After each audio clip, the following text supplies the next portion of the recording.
Theorem 6.2 Converse of BPT or Thales theorem. If a line is divided into two sides of triangle in same ratio, this is the statement. Then the line is parallel to the third side. देखिए बेटा एक triangle हमें given है,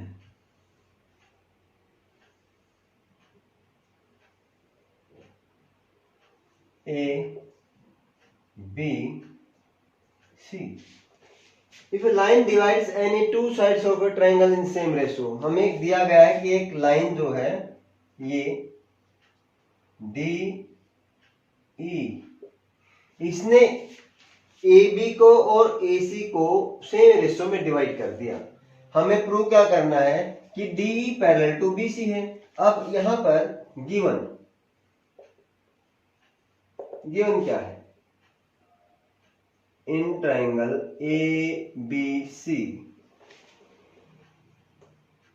DE divide A B and A C in same ratio. अगर हम इसकी जगह हम ये लिख दें कि इनमें हमें है A D upon D B,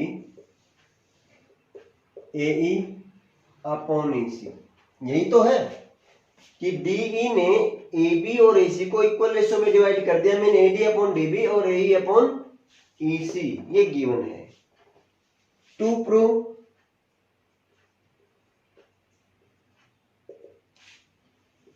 D E parallel BC, ये प्रूव करना है। अब ये पहले वाले में उल्टा था, उसमें क्या है डीई पैरेलल था बीसी के, डीई पैरेलल था, ये प्रूव करना था, ये गिवन था। अब यहां पर ये गिवन है, ये प्रूव करना है। उल्टा हो गया, कन्वर्स उसी को बोलते हैं बेटा कन्वर्स। अब कंस्ट्रक्शन,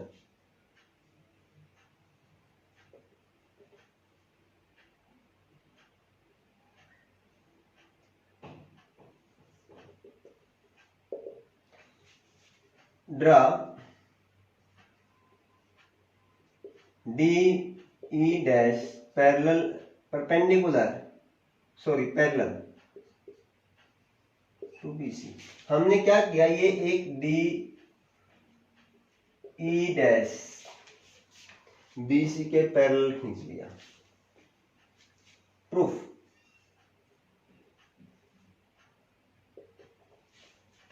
इन ट्रायंगल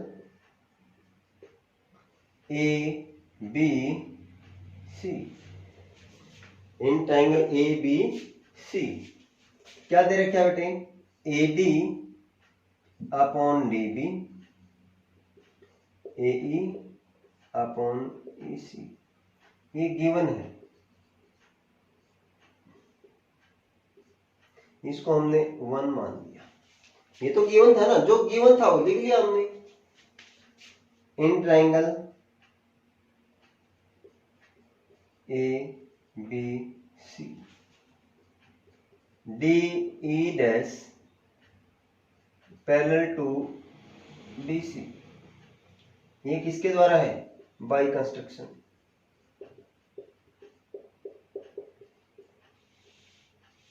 कंस्ट्रक्शन किए हमने, construction draw D parallel to D dash parallel to B C, तो इसलिए D dash parallel to by construction है। Therefore A D upon D B equal to A E dash upon E dash C, E dash C क्यों है, by B P T.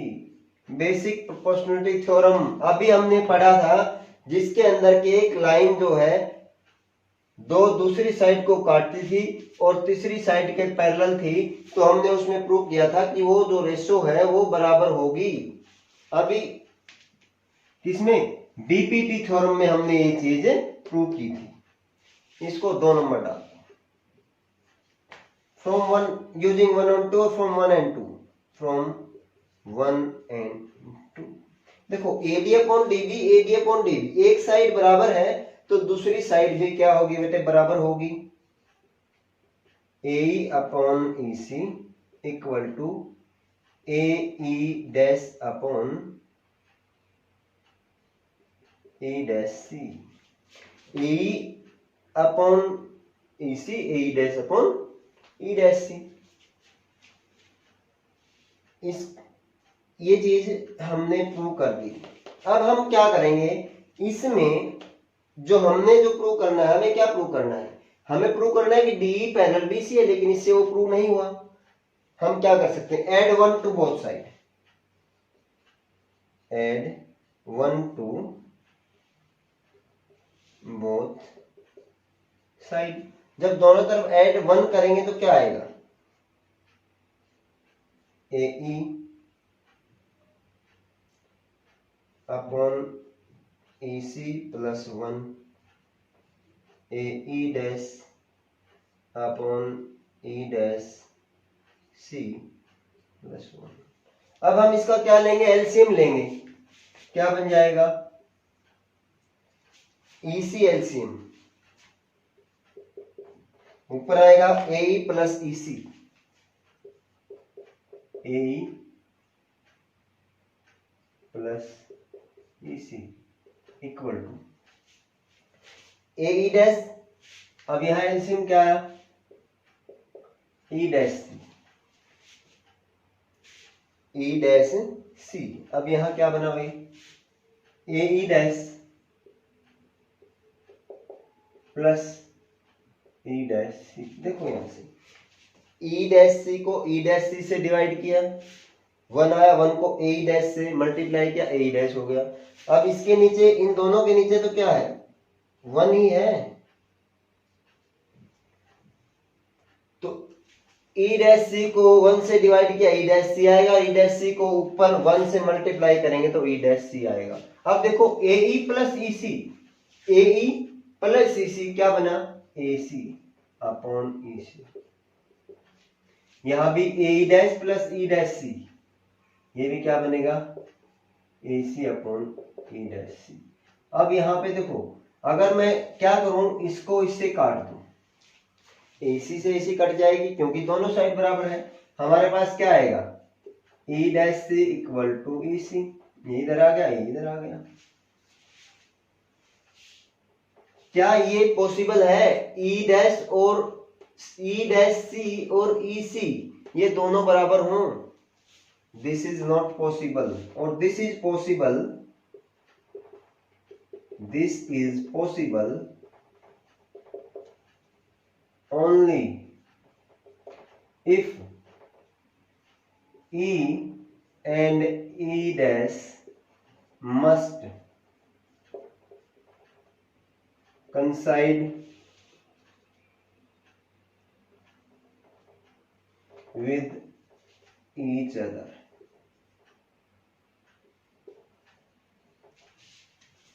और दोनों एक ही जगह पर, must occupied the same position. आप यहां लिख सकते हैं इसकी जगह, must occupied the same place. दोनों एक ही स्थान पे आएंगे तभी तो ये पॉसिबल है कि E डैश C और EC बराबर हो जाए। Must coincide with each other और must occupied the same place, दोनों ही चीज में आप लिख सकते हो, कोई फर्क नहीं पड़ेगा बेटे, ये मीनिंग सेम देगी। क्या मीनिंग, कि ये दोनों एक ही स्थान पर आए तो ही ऐसा पॉसिबल है। देयरफॉर अगर ये ऐसा पॉसिबल है तो क्या होगा, जब DE डैश पैरेलल है तो D भी पैरेलल होगी। Therefore DE parallel to BC। अगर ये दोनों एक जगह पे आ गए तो हमने क्या प्रूव किया, DE पैरेलल टू BC है। जैसे E डैश E की जगह पे आएगी तो DE भी तो पैरेलल हो जाएगी BC के। ये था कन्वर्स। अब देखिए हमारे पास यहां तक आपकी ये थ्योरम कंप्लीट हो गई।